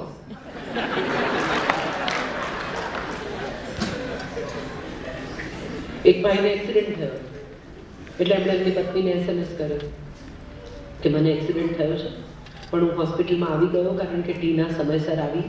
મારી એક પાંસળી તૂટી ગઈ છે, નાકમાં થોડું વાગ્યું છે, થોડું લોહી વહી ગયું છે, 4 ટાંકા લીધા છે અને હું એડમિટ થયો છું, તું આવી જજે. એટલે પત્નીએ સામે લખ્યું ટીના કોણ છે? સમયસર આવી એવી ટીના કોણ? પાંસળીની વાત પછી કરી. એક પતિ જવાના હતા બહારગામ અને એણે પત્નીને કહ્યું કે ભાઈ હું ફિશિંગ માટે મારા મિત્રો સાથે જાઉં છું, મારા કપડાં પેક કરજે અને ખાસ કરીને મારું સાટિનનું નાઇટ સૂટ મૂકજે. એટલે પત્નીએ કહ્યું ભલે. પતિ બહારથી આવ્યા અને એણે કહ્યું કે તે મારો સાટિનનો નાઇટ સૂટ નહોતો મૂક્યો? તો પત્નીએ કહ્યું કેમ, મેં ફિશિંગ રોડની સાથે જ મૂકેલો, તમે ફિશિંગ રોડ કાઢ્યો નહીં? એવું કહીને ગયેલા કે હું ફિશિંગ કરવા જાઉં છું. સ્ત્રી બહુ ચતુર છે, બહુ વિચક્ષણ છે. એની સામે એક પુરુષ પોતાના પરિવારનું રક્ષણ કરે છે, પોતાના પરિવારનો પ્રોવાઈડર અને પ્રોટેક્ટર છે. આ બંને પોતપોતાના રોલ અદ્ભુત રીતે નિભાવે એવી શુભેચ્છા સાથે તમારા દાંપત્ય જીવનમાં નાની નાની તિરાડો હોય, ક્યાંક તમને એમ લાગતું હોય કે ક્યાંકથી કાંકરા ખરે છે, તો ઘરે જતા સિમેન્ટ લઈ જજો. કંઈ આ જરાય અઘરું નથી. વીતેલા વર્ષોને ક્યાંક ખૂણામાં મૂકીને એક નવેસરથી શરૂઆત કરવી જરાય અઘરી નથી. પણ એક વાત તમને ચોક્કસ કહું કે જે વ્યક્તિ આજે તમને દુઃખ આપે છે, પીડા આપે છે, એની સાથે તમને સમસ્યાઓ છે, એ નહીં હોય ને ત્યારે એ જ માણસ સૌથી વધારે મિસ થશે. અને ત્યાં સુધી પ્રતીક્ષા નહીં કરતા કે એ તમને મિસ થાય. એ છે ત્યારે જ એને તમામ સુખો, તમામ આનંદો, તમામ ભાલની વાત કહી નાખો, તો એટલો તો સંતોષ રહેશે કે એને જે આપવાનું હતું એ આપી દીધું છે, કંઈ બાકી નથી રહ્યું. પ્રેમ આપવાનો બાકી રહી જાય ને ત્યારે બહુ દુખે, બહુ કઠે. કેટલીક કડવી વાતો આપવાની બાકી રહી જાય ને તો એટલી નહીં દુખે જેટલો પ્રેમ આપવાનો બાકી રહી જશે ને દુખે છે. બસ સૌ સુખી થાઓ, આનંદ કરો એવી શુભેચ્છા સાથે મારી વાત કરી. સમય થોડો ઓછો છે, આપણે મોડું શરૂ કર્યું છે, પણ તમે મને કંઈ પણ પૂછી શકો છો. એવું પણ પૂછી શકો છો કે ડાઈ વાતો કરે છે, તારા ઘરમાં ઝઘડા નથી થતા? થાય છે. અમારા ઘરમાં ઝઘડા થાય છે, મતભેદ છે, મનભેદ નથી. સંજય અને હું સાવ જુદી પ્રકૃતિના માણસો છીએ. એની સવાર જ સાંજે 4 વાગે પડે છે, ત્યાં સુધી એનો દિવસ શરૂ જ નથી થતો અને હું એકદમ મોર્નિંગ પર્સન છું. એટલે અને મારી એનર્જીનું લેવલ જુદું છે, એની એનર્જીનું લેવલ જુદું છે, પણ અમને એકબીજાની એલર્જી નથી. અમે એવું સમજી ગયા છીએ કે બે જુદા માણસો છીએ, જુદા સ્વભાવ છે, જુદી પ્રકૃતિ છે, જુદી રીત છે જીવવાની. એટલે હવે આ જુદી રીતે જ જીવવું પડશે. એક બહુ મજાનો કિસ્સો કહું. આજે સવારે પણ મેં કહ્યું એક કાર્યક્રમમાં કે અમારે ઘરે સતીશ કૌશિક અમદાવાદમાં નાટક હતું અને આવેલા, અને સતીશ કૌશિકની સાથે બીજા પણ 2-4 મિત્રો બધા અમારે ઘેર આવ્યા. સંજય ઘરમાં નહીં, સાંજે 5-1 વાગે બધા આવ્યા, બેઠા. લગભગ 5:45 થવા આવ્યા. ત્યારે તથાગત નાનું 4 વર્ષનું, 15-16 વર્ષ પહેલાંની વાત છે. અને મેં 5:45 પૂછ્યું, મેં કીધું સર ચાય पिएंगे? એટલે સતીશ કૌશિકે કહ્યું કે तुम्हारे मियाँ ने तुमको बताया नहीं, हम तो दारू पिएंगे और खाना खाएंगे. 6 માણસ, મારું છોકરું નાનું, ત્યારે એમાં કંઈ નોકરો નહીં, ઘરમાં માણસો નહીં, વ્યવસ્થા નહીં. એમણે મારું મોઢું જોઈને જ મને પૂછ્યું કે નહીં હો પાએગા? મેં કીધું નહીં હો જાયગા સર. આમ તેમ કરીને બધું જોગાડ કરીને ગોઠવી દીધું. એ વખતે સેલફોન નહીં, સંજયને શોધો ક્યાં? માંડ રાત્રે 9 વાગે સંજયભાઈ ઘેર આવ્યા. આ લોકોને બેઠેલા જોઈને એને યાદ આવ્યું કે હું તો ઇન્વાઇટ કરી આવેલો. એટલે આવીને તરત જ એને કહ્યું કે સર આતા હું મોડું ધોવા અંદર ગયો, હું પાછળ ગઈ. એટલે મને કે ઝઘડો કરવો છે? મેં કીધું આ બહાર બેઠા છે, અત્યારે થોડી ઝઘડો થાય. એ લોકો ગયા રાત્રે 1:30 વાગે. હું ઝાડુ વાળતી હતી, અમારું તો નાનકડું ઘર હતું એટલે નીચે બધા બેઠેલા, એટલે ઝાડુ વાળતી હતી, બધું ખાવાનું પડ્યું હોય એટલે. મને કે ઝઘડો કરવો છે? મેં કીધું ના અત્યારે નહીં, હું બહુ થાકેલી છું. સવારે ઉઠ્યા અને અમે 2 જણા સાથે ચા પીએ, એ કોફી પીએ, હું ચા પીએ, એટલે અમે 2 જણા બેઠા હતા. એટલે મને કે તારે કંઈ કહેવું છે? મેં કીધું કહીશ. આ વાત 3-4 દિવસ ચાલી. એક દિવસ અકળાઈ ગયો અને મને કે જે કહેવાનું એ કહી નાખ, વાત પૂરી થાય. આ સરપ્રાઈઝ પકડી રાખવાની પણ મજા છે. આ વાત જો ઝઘડો કરી નાખ્યો હોત ને તો આટલી મજા ના આવી હોત. 4 દિવસ તમારા માથે તલવાર લટકતી હોય કે શું બોલી, શું બોલશે, એની કેટલી મજા છે વિચાર. અને એ કરી નાખવાથી તો ફુગ્ગો ફૂટી જાય, તમારા હાથમાં કંઈ રહે નહીં, કડવાશ થાય વધારે નહીં. એના કરતાં આજે પણ અમે યાદ કરીએ છીએ ત્યારે કહે છે કે ઝઘડો હજી આપણી વચ્ચે બાકી છે. કેટલાક ઝઘડા બાકી રહે ને એ પણ રોમાન્સ છે, મૂકી રાખવા. કોઈ દિવસ બહાર કાઢવા કરું. સુખની વ્યાખ્યા બહુ નાની છે દોસ્તો. મોટા ભાગના લગ્નોમાં એક જ વ્યક્તિમાં એ સુખની વ્યાખ્યા પૂરી થઈ જાય છે. તમારું સુખ તમારી આસપાસ જ છે. બસ હાથ લંબાવીને એને અડી જોજો, તમને સમજાશે કે સુખ ક્યાંય નથી ગયું. તમારી પાસે, તમારી બાજુમાં, તમારા બિલકુલ નેક્સ્ટ ઓશિકા પર સૂતું છે. ખાલી હાથ લંબાવીને એને વળગી પડવાની વાર છે. સુખી થવું જરાય અઘરું નથી, આવું મને હંમેશા લાગ્યું છે. આપણે એને અઘરું બનાવ્યું છે. Thank you so much. મને કંઈ પણ પૂછી શકો છો, ફીલ ફ્રી.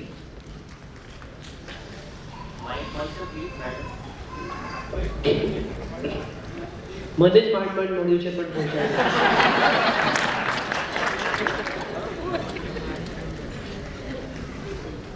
તમે ઊભા થઈને બોલશો તો સંભળાશે, બહુ વાંધો નહીં આવે. માઇક છે એક્સ્ટ્રા?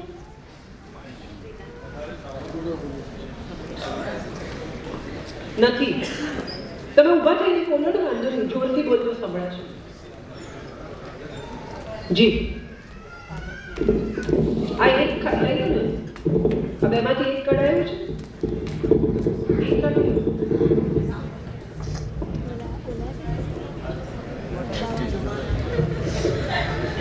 Bus that's easy. આ પણ મને એટલો બધો મોહ નથી, મને એકથી ચાલશે.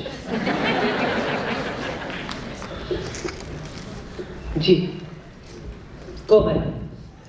નમસ્તે મેડમ. મેડમ થોડોક આઉટ ઓફ ફોકસ મારો ક્વેશ્ચન છે, લગ્ન જીવનથી થોડોક સાઈડ. હું 27 વર્ષનો યુવાન છું અને જેમ તમે હમણાં કીધું કે લગ્ન જીવન લાંબા ટકતા નથી, તો એવી જ કંઈક ઘટના મારી સાથે થઈ છે કે 1 વર્ષના ટૂંકા લગ્ન જીવન પછી મારા ડિવોર્સ થયા છે. હવે જે કાંઈ મેં મનોમંથન કર્યું આ પરિસ્થિતિનું, તો મને 2 વસ્તુ એવી લાગી કે પહેલી વસ્તુ કે અમારી આજની જનરેશનમાં પેશન્સ નથી, અમારામાં ધીરજ નથી, હું સ્વીકારું છું. બીજી વસ્તુ મેડમ એક એવી લાગી કે અમે જે જનરેશનમાં જીવીએ છીએ ત્યાં ટ્રાન્સફોર્મેશનનો જે પેસ છે બહુ ફાસ્ટ છે. હું આજે જેવો છું 6 મહિના પછી હું તદ્દન અલગ જ થઈ જઈશ. એટલે જે તીવ્ર અણગમો આવવાની શક્યતા છે એકબીજા પ્રત્યે, એની શક્યતા બહુ વધી જાય છે. તો આ પરિસ્થિતિમાં જે વેસ્ટર્ન કલ્ચર જેને કહી રહ્યા છે કે લિવ ઇન રિલેશનશિપ છે, ઓપન મેરેજ છે, તો ક્યાંક એવું નથી લાગી રહ્યું કે આજે લગ્નની ઇન્સ્ટિટ્યુશન હવે આજના જમાનામાં વેલિડ નથી. અને બીજો આપણી સમાજમાં પ્રશ્ન એક આવે કે લિવ ઇન રિલેશનશિપને એથિક્સ અને મોરાલિટી સાથે કનેક્ટ કરી દેવાનું છે. હાય હાય એવું તો ન કરાય, ઓપન મેરેજ, હાય હાય એવું તો આપણા કલ્ચર નથી. તો આના વિશે તમારા શું વિચારો છે મેડમ? આના વિશે મારો એક સાદો જવાબ એ છે કે આજથી 24 વર્ષ પહેલા હું ને સંજય એક ઘરમાં રહ્યા, 1 વર્ષ, અને પછી અમે એ જ ઘરમાં પરણ્યા જે ઘરમાં અમે રહેતા હતા. એટલે મેં તો 24 વર્ષ પહેલા આ નિર્ણય કરેલો કે એક માણસ સાથે લિવ ઇન રહી જ શકાય, પણ કમિટમેન્ટ હોવું જોઈએ. આજે આની જોડે, કાલે પેલાની જોડે, પરમ દિવસે આની જોડે, એ લિવ ઇન નથી. હા, તમે ઇન્સ્ટિટ્યુશનમાં ન માનતા હો તો તમને એની છૂટ છે, પણ ઇન્સ્ટિટ્યુશનમાં નહીં માનીને પણ પ્રેમમાં તો માનવું જ પડશે, સ્નેહમાં તો માનવું જ પડશે, કમિટમેન્ટમાં તો માનવું જ પડશે, લાગણીમાં તો માનવું જ પડશે, જવાબદારીમાં તો માનવું જ પડશે.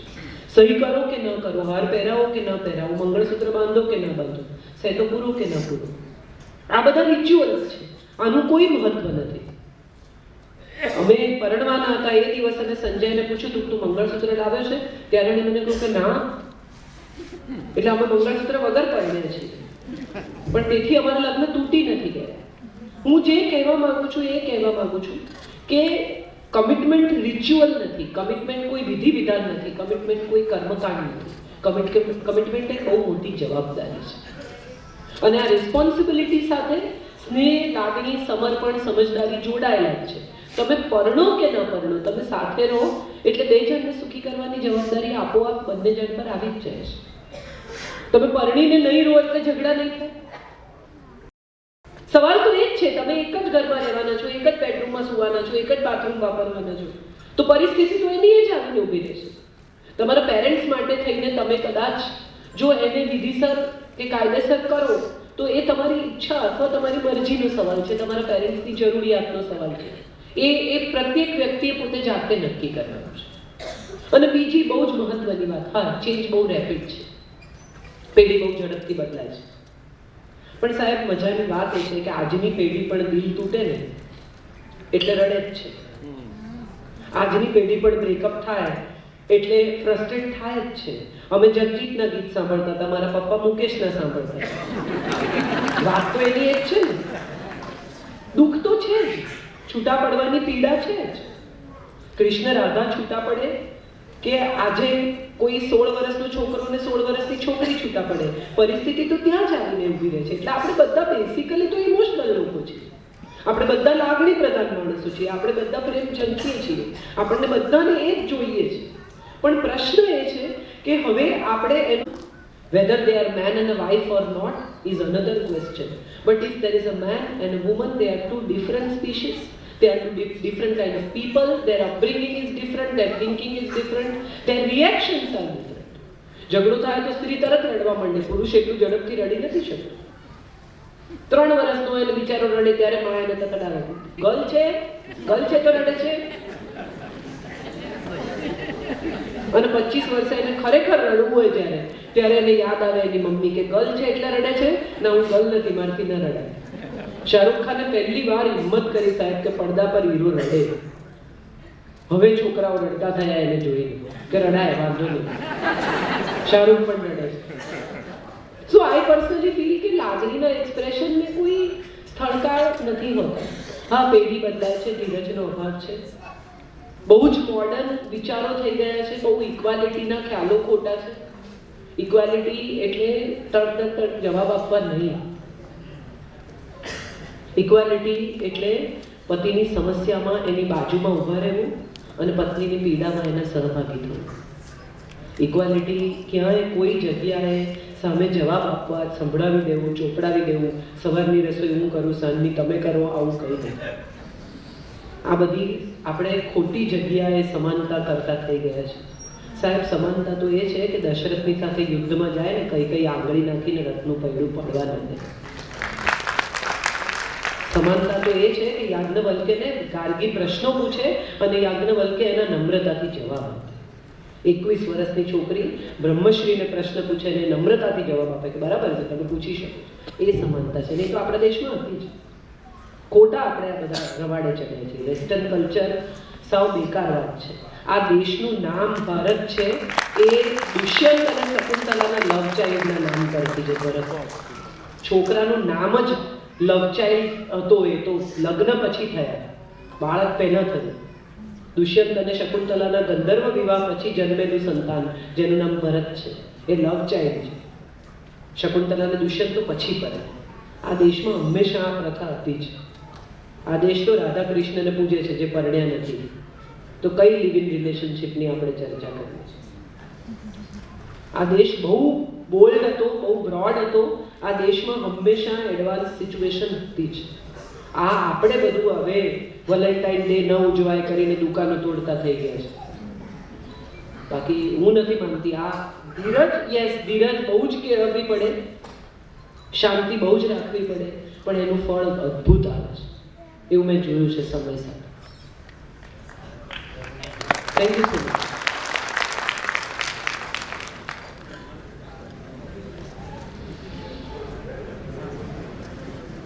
હા, પ્લીઝ. મારું નામ હિતાર્થ બારોટ છે અને હું 19 યર્સનો બોય છું. મારો પ્રશ્ન મેમ આપની સામે છે. હું આપને મેમ ના કહું કે માં કહું તો ચાલશે? માં કે આંટી કે તને જે ગમે. મારો પ્રશ્ન એ છે કે અત્યારના સમયમાં અમે જે બાળકો ભણીએ છીએ અને જ્યારે છોકરું જન્મે છે અને 5-6 વર્ષનું થાય છે ત્યારથી એના મા બાપ એને એ જ શિખામણ આપતા હોય છે કે બેટા કાં તો તું ડૉક્ટર બન, કાં તો એન્જિનિયર બન, કાં તો તું તારી લાઈફમાં સ્ટડીમાં આગળ વધ. મારો હવે આપને કહેવાનો મતલબ એ છે કે જ્યારે અમે 19-20 વર્ષના થઈએ છીએ અને આપણે જે દાંપત્ય જીવનની વાત કરી 60-70 વર્ષ સુધીની કે એમાં કેવો લવ જોઈએ, તો 21 વર્ષથી માંડીને અથવા 20 વર્ષથી માંડીને 24 વર્ષ સુધી શું અમારે લવ કરવો જોઈએ અથવા લવના વિચાર કરવા જોઈએ કે સ્ટડી ઉપર ફોકસ કરવું જોઈએ? સવાલ રસપ્રદ છે, પણ એનો જવાબ બેટા એ છે કે લવ કરાય નહીં, થઈ જાય. કોઈ તમે નક્કી કરીને પ્રેમમાં ના પડી શકો કે આજે હવે હું બહાર નીકળું છું, નાહી ધોઈને બહાર પડું છું, મજા આવે. અને સાંધા છેડે પ્રેમમાં પડીને પાછો આવી શક્ય નથી. બીજી મહત્વની વાત કે પ્રેમ તમારી શક્તિ છે, પ્રેમ તમારી નબળાઈ નથી. કૃષ્ણએ રાધાને મૂકીને મથુરા જઈને કંસને મારી નાખ્યા. એ પછી એણે કહ્યું કે હું શાંતિબનીને ત્યાં ભણવા જઈશ. એણે પાવર ઉપર, પ્રેમ ઉપર, નોલેજને પસંદ કરી. એ આપણા દેશની પરંપરા છે.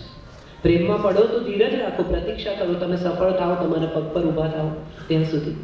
પ્રેમમાં પડો એટલે 24 કલાક રાત દિવસ બસ તો તમારા ખ્યાલ હે ના. અમે પ્રેમમાં પડતા હતા, અમે નોટમાં પાછળ હાર્ટ દોરીને એમાંથી તીર પસાર કરતા હતા ને એના નામ લખતા હતા અને પછી ચેકી કાઢતા હતા. આ બધું બધા કરે જ. મહત્વની વાત એ છે કે એ પછી અમને એવી ખબર હતી કે અમારે કારકિર્દી બનાવવાની છે.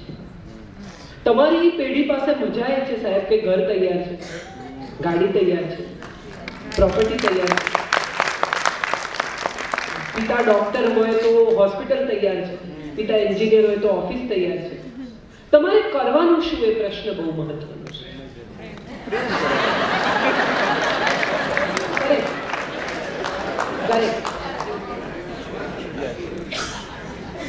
તમે નીકળો છો? હું એમને કહું છું છે એકલા આવે છે ને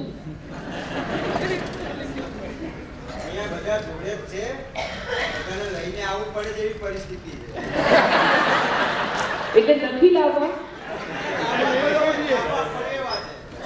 નથી લાવવા તો મારી ભૂલ શું ને પત્નીની ભૂલ શું એ સમજાય. વાત સાચી, પણ સવારથી પ્રેમમાં પડવા નીકળશો તો એ સૌથી મોટી ભૂલ છે.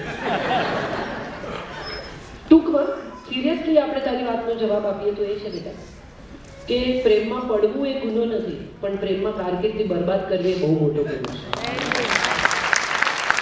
અને એનાથી મોટી વાત મેં જે તમારી પેઢીના છોકરાઓમાં જોઈ છે કે પ્રેમમાં નિષ્ફળ થાય એટલે આત્મહત્યા કરે, આ કરે, પેલું કરે.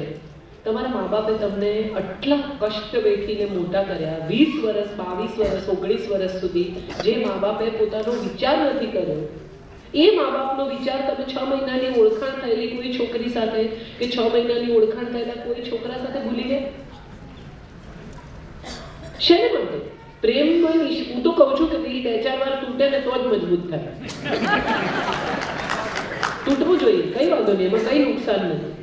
અગત્યનું એ છે કે તમારી કારકિર્દી, તમારું ફોકસ થશે એવું બધું કરવાની તમને છૂટ. મારો દીકરો આ ડોક્ટર એન્જિનિયર રીતે વાત કરી, 12મા ધોરણ પછી નથી ભણતો, સાઉન્ડ એન્જિનિયરિંગ કરે છે. એને નથી ભણવું, એને ડિગ્રી નથી જોઈતી. એવું કહે છે કે હું ડિગ્રી લઈને વર્ષો વેડફાટ કરું વર્ષોનો, એને બદલે હું સાઉન્ડ એન્જિનિયર તરીકે કામ કરવા માંગુ છું. કોઈની સાથે કામ કરે છે, એને નથી ભણવું અને એને છૂટ મેં આપી છે. 2 વર્ષ પછી પસ્તાશે તો કોલેજમાં જશે પાછું. એટલી છૂટ તો હું માનું છું નવી પેઢીને આપવી જોઈએ. એમની પાસે બહુ માહિતી છે. તમે એમને પૂછો કઈ કઈ યુનિવર્સિટી છે, ફટાફટ તમને ગૂગલ પર 10 યુનિવર્સિટી લિસ્ટ કરીને આપી દે, લો આટલી ફી છે, આ રીત છે, આ પ્રોસિજર છે, આનું આમ છે. ટ્રસ્ટ ધેમ. હું માનું છું આ પેઢી સાથે વિશ્વાસનો સંબંધ એ ઉત્તમ સંબંધ છે અને બહુ અદ્ભુત પેઢી. I respect your generation. બસ મેમ એ જ મતલબ અહીંયા હું જે મારા એટલે મા બાપ ના પાડતા હોય કે પ્રેમમાં નથી પડવાનું, છોકરી બેનપણી ના હોવી જોઈએ, તો એ મા બાપને એવું કહે છે કે બેનપણી તો છોકરી જ હોય ને, બેનપણી છોકરો થોડો હોય. એ તો જે તમે મેમ કીધું એ પ્રમાણે હું બહુ નસીબવાળો ગણું છું કે મારા મા બાપ મને એ લેવલના મળ્યા છે. અને બસ આજે જે ફ્રેન્ડ સાથે આવ્યો હતો કે જે મારી જે યર છે ને એની જે જનરેશન બેઠી હતી મેમ, એને એ જ સાબિત કરવું હતું કે લવ કરવો છે ને એ ખરાબ વસ્તુ નથી, પોતાના જીવન માટે બહુ મોટી મોટિવેશન છે ને એ વાત સાબિત તમે એક કરી. બહુ સુંદર ફિલ્મ આવેલી, જો તમે જોઈ હોય તો, અજય દેવગન અને કાજોલ. એમાં એક બહુ સરસ વાક્ય બોલે છે ઓમપુરી कि दुनिया में हर किसी को प्यार करना चाहिए क्योंकि प्यार इंसान को बहुत अच्छा बना देता है. તમે પ્રેમ કરવા માંડો ને એટલે આ સ્ત્રી પુરુષના પ્રેમની વાત જ નથી. આપણે પ્રેમને સ્ત્રી પુરુષની સાથે જોડીએ છીએ. કોઈને પણ ચાહી શકાય, હું એને પણ ચાહી શકું. કે બહુ સરસ સવાલ પૂછ્યો આજે એક છોકરાએ, તો એમાં ક્યાં પ્રોબ્લેમ છે? કોઈને આઈ લવ યુ કહો ત્યાં સુધી પ્રશ્ન જ નથી. આપણો પ્રશ્ન શરૂ ત્યાંથી થાય છે જ્યાંથી આપણે એમ પૂછીએ છીએ કે ડુ યુ લવ મી. પ્રેમ તો વરસે, ધાબા ઉપર વરસે ને છતમાં વરસે ને ખેતરમાં વરસે. ખેતરમાં વરસે તો એમાં કંઈ ઉગે ને ધાબા પર વરસે તો લોકો ઝાડુ કે ફેરવીને ધોઈ નાખે. આટલો જ ફેર છે. થેન્ક યુ બેટા, વેરી નાઇસ ક્વેશ્ચન. મારી વાત પૂરી કરું. બહુ સાચા હૃદયથી હાથ જોડીને તમારા સૌનો આભાર માનું છું કે તમે પોણો કલાક આટલી શાંતિથી, આટલી ધીરજથી અને આટલા સ્નેહથી પ્રતીક્ષા કરો. પ્રેમ તો મારીને તમારી વચ્ચે પણ હોઈ શકે, એમાં ક્યાંય સ્ત્રી પુરુષનો હોવો જરૂરી નથી. અને હું હંમેશા કહું છું કે એક શ્રોતા હોય ને ત્યાં સુધી એક વક્તા જીવશે, એક વાચક હોય ને ત્યાં સુધી પુસ્તક લખાયા જ કરશે. તમે છો ત્યાં સુધી જ અહીંયા ઊભી છે, બાકી અહીંયા ખાલી હોય બધું અને હું એકલી બોલતી હોઉં ને તો મેનેજર સાહેબ એમ્બ્યુલન્સ લાવે કે આ બેન એકલા બોલે છે, આમને કોક જુઓ, બરોબર નથી આમનું મગજ. એટલે તમે છો તો જ મારા અસ્તિત્વનું સત્ય છે. અને બહુ હૃદયપૂર્વક હાથ જોડીને તમારા સૌનો આભાર માનું છું કે તમે આટલી શાંતિથી પ્રતીક્ષા કરો.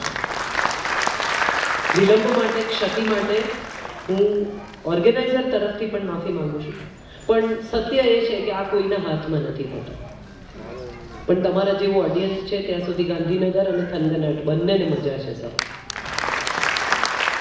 બહુ આનંદની વાત છે કે આવા કાર્યક્રમો થાય છે આટલા સુંદર, અને આવું તમને મળતું રહેશે. બસ આવતા રહેજો, મળતા રહેજો, સાંભળતા રહેજો, માણતા રહેજો અને એકબીજાને પ્રેમ કરીને જિંદગી પૂરી કરી શકજો. Thank you so much. તમારે કોઈને કંઈ 2 મિનિટ આભાર દર્શન કરે ત્યાં સુધી આપણે ડિસિપ્લિન રાખીએ. 2 જ મિનિટ લાગશે.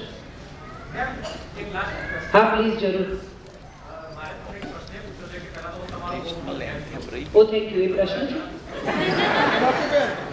જી જી, કહો.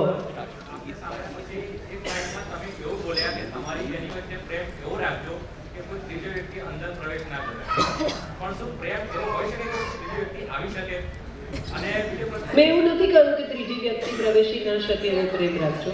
મેં એમ કહ્યું કે જ્યારે જગ્યા થાય છે ત્યારે ત્રીજી વ્યક્તિ પ્રવેશે છે. સોરી, થાય. 2 લોકો જો એકબીજા પરત્વે એટલા કમિટેડ ન હોય, સ્નેહાળ ન હોય, નાની નાની વાતમાં વાંધા પડતા હોય, લેબલ પ્રેમ ઉપર કોઈ હોતું જ નથી. સાચો પ્રેમ ને ખોટો પ્રેમ ને બૌદ્ધિક પ્રેમ ને લાગણી સભર પ્રેમ ને પીળો પ્રેમ ને લાલ પ્રેમ ને ભૂરો પ્રેમ નથી હોતો. એક મરાઠી કવિનું બહુ સરસ લાઈન છે જે મને બહુ ગમે છે કે પ્રેમ म्हणजे પ્રેમ અસ્ત. પ્રેમ એટલે પ્રેમ હોય છે, મારો ને તમારો સેમ હોય છે. Thank you so much.